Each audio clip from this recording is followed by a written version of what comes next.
तबाह शुदा अमरीकी B-52 बमबार तैयारे के मलबे से लेकर कम्युनिस्ट जंग के रहनुमा हो ची मिन्ह की यादगार तक और सियाहों के लिए उस दुकान तक जहां वियतनाम जंग के दौरान इस्तेमाल किए गए अमरीकी मुखालिफ प्रोपेगेंडे का पुराना मवाद बराए फ़रोख्त है। वियतनाम के दारुल हुकूमत हनोई में अमरीका वियतनाम जंग के तकलीफदेह माजी की यादें ढूंढना मुश्किल नहीं।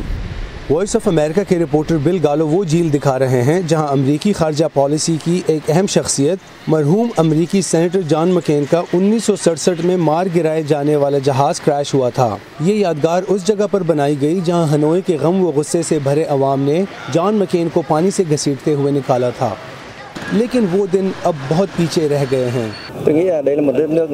जब मैं अमेरिका का नाम सुनता हूँ तो मुझे तरक्की याफ्ता और मॉडर्न मुल्क का ख्याल आता है। इसके बजाय हम आप लोगों को पसंद करते हैं क्योंकि आप अच्छे और मेहरबान लोग हैं। 1995 में वियतनाम के अमेरिका से ताल्लुकात मामूल पर आ गए थे।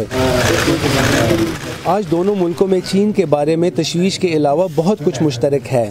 वो अमेरिका के साथ करीबी ताल्लुक चाहते हैं ताकि वो इस खित्ते के मामलात में शामिल हो। इससे उनको सिफारतकारी के मैदान में अपने पड़ोसी चीन के मुकाबले में ज़्यादा असर मिलता है। फौजी ताल्लुकात ख़ास तौर पर मजबूत हुए हैं। गुज़िश्ता साल अमेरिका ने वियतनाम जंग के बाद अपना पहला तैयारा बरदार जहाज़ वियतनाम भेजा। बहुत से वियतनामी सदर डोनाल्ड ट्रंप को पसंद करते हैं।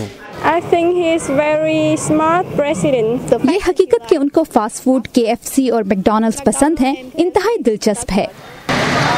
अमेरिका के लिए एक ऐसे मुल्क में इतनी मोहब्बत जो कभी उसका शदीद दुश्मन था सवाल पैदा करती है कि क्या किम जोंग उन और शुमाली कोरिया भी ऐसा कर सकते हैं। हनोई के कुछ लोग इससे इत्तेफाक करते हैं।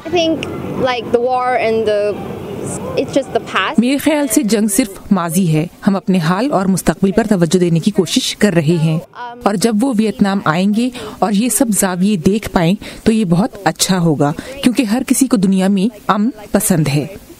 अब सवाल ये है कि क्या किम जोंग उन इस मिसाल पर अमल करेंगे। बिल गालो की रिपोर्ट के साथ Imran Jadoon, voice of America.